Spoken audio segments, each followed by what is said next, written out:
I can't believe this day has arrived. I finally have a grow tent. Well, actually, this arrived a couple of weeks ago, but I didn't have the time to open it. But still, who would have thought Cerriscapades grow tent? So this kit was sent to me by Mars Hydro, the same guys who sent me my grow lights. And I'm really chuffed about it. I wasn't expecting something this big. To be honest, I was only expecting something that would fit on a table or a countertop, you know, something this high at most. But man, this is a walk-in closet. The frame is about 1.8 meters tall or about 70 inches or 5'10". This is just above my height. I am 1.73 meters tall or about 5'8". The tent is 5'10", 1.8 meters. So there's a bit of clearance and it is quite comfortable for me. Yeah, it's definitely made for me. So this thing is quite spacious inside. There's a lot of space to work in. Unfortunately, it is vertical, and this means that I might need to find or work on some sort of rack system. I might be able to find some prefabricated racks that I could use, or I could just maybe build my own. I don't know, but at least there's a lot of space to work in. There's a lot of options. It has a couple of rails up above, which I assume would be where you would be hanging your grow lights. So yeah, that seems to be it. And with something this tall, I think I'll be able to hang the grow lights pretty high or low, depending on how much light I want the plants to get. So maybe I could just place a low rack at the bottom, then hang the lights pretty low in case I wanted to keep the voltage down, you know, just to conserve energy. It has a lot of holes all around, and again, I have to stress that I am pretty much a newbie when it comes to grow lights and grow tents.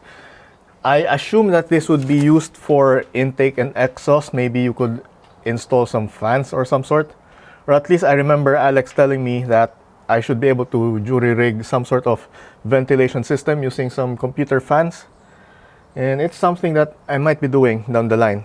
Right now it is winter here in Australia, so I think ventilation or at least temperature control is not much of a problem yet. With the whole thing closed and the lights inside, this thing would heat up, but since the ambient temperatures are pretty low, I guess a little heating would be alright.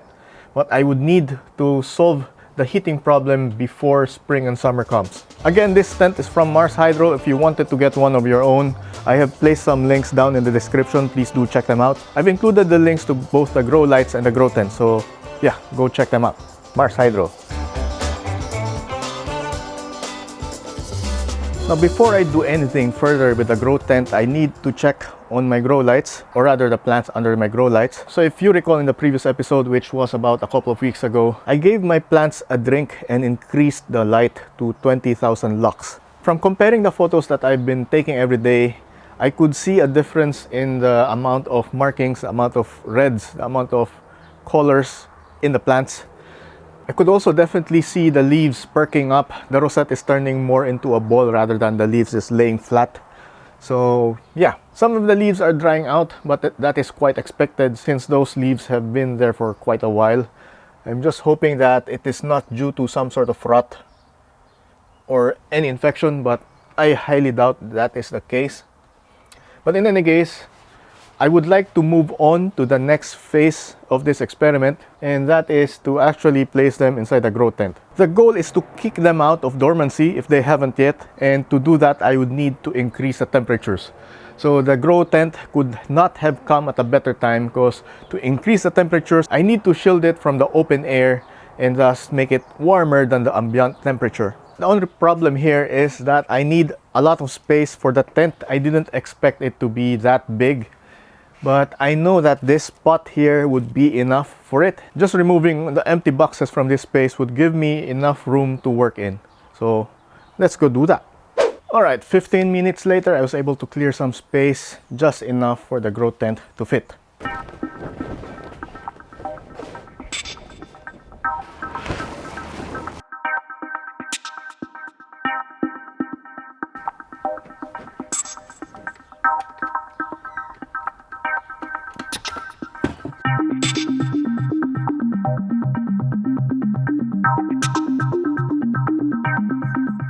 Now the next part of the problem is to figure out how much lux I'm getting from here. And remember, I was aiming for 20,000 lux, and 20,000 is about this height at the current power.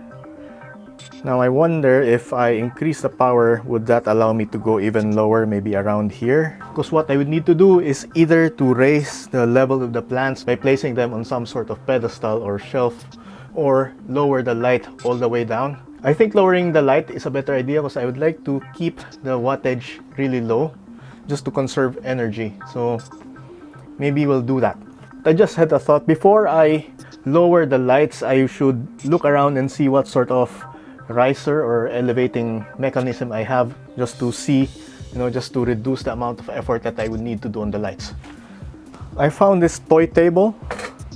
I wonder if this would be alright. I think this should be fine.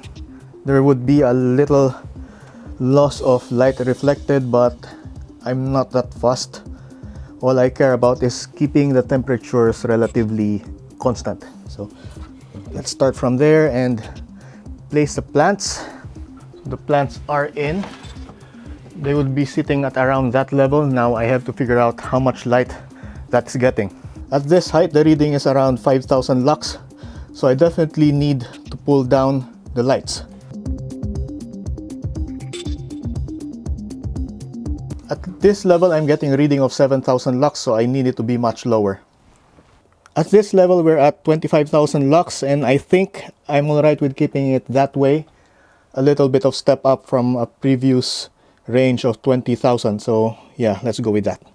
The temperature currently reads 16.7 degrees Celsius. That's a step up from a previous of, I think it was around 13 to 15, but that's because of the open air.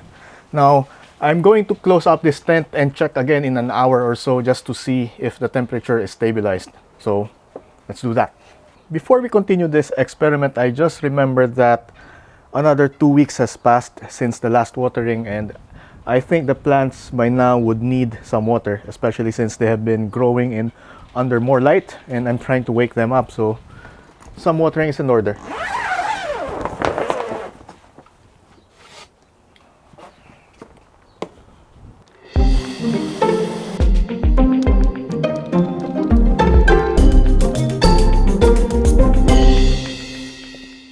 Now that they're back in, I think that's all that I need to do for them for now. Again, I'm an absolute newbie when it comes to grow lights, so please let me know if there's something else that I should be doing.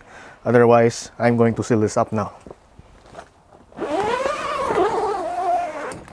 Apart from the grow tent, there was something else that I wanted to do in the Philippines, and that is to rearrange the plants, space them apart even more. If you recall, back in summer and autumn, this place was very crowded. It was entirely filled up with a lot of frillies.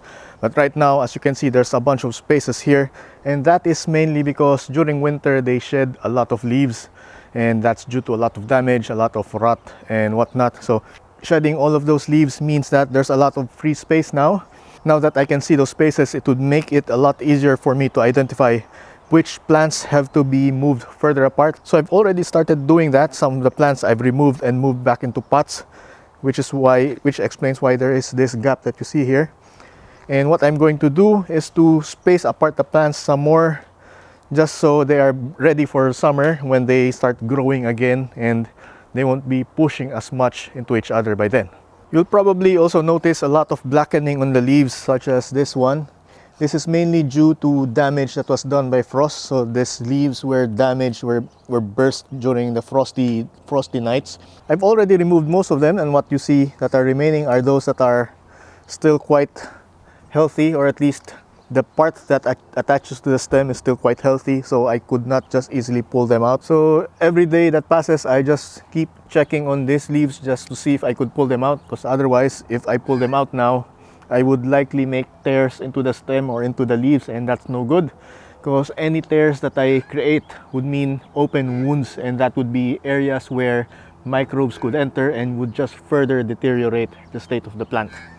So I'm going to leave it as is, and what I'm going to do is to work on the gap that I made right here, move this plant over, and hopefully that would give it enough space for this plant to grow further once summer happens, once summer arrives.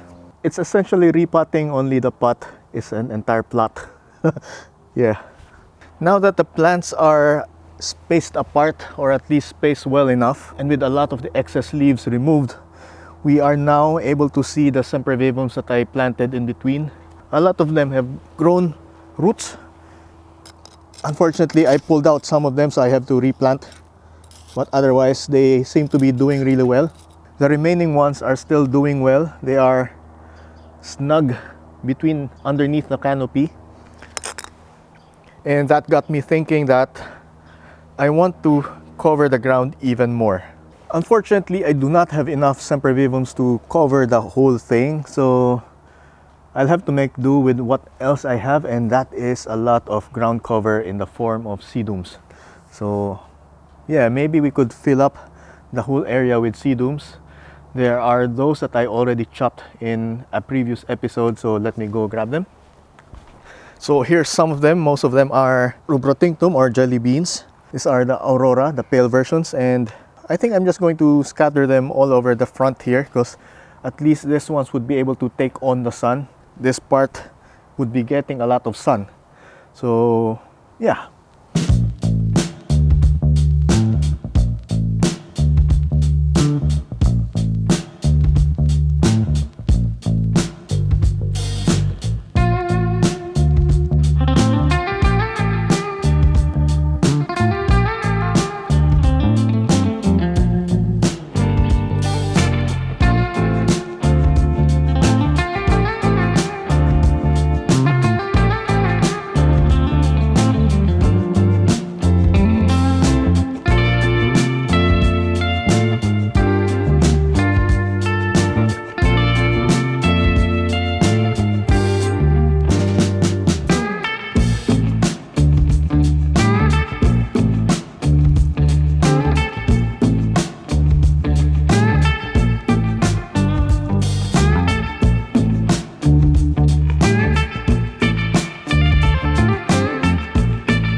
It's starting to get dark, and I think that is enough planting for today. I'll resume this sometime later in the week depending on the weather, but in any case, I think I'm alright with this first batch here, and I'll be adding a lot more plants in the next episode. So if you want to see what happens next, make sure to subscribe. This has been episode 167. I forgot to mention that at the start.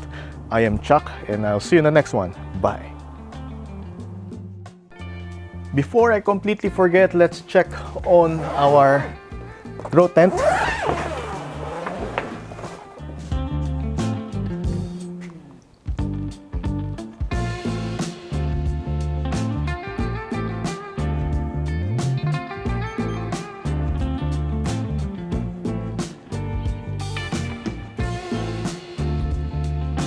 So it looks like we're getting a reading of 15 degrees, and that's understandable because it's already nighttime. It's quite dark outside if you have a look.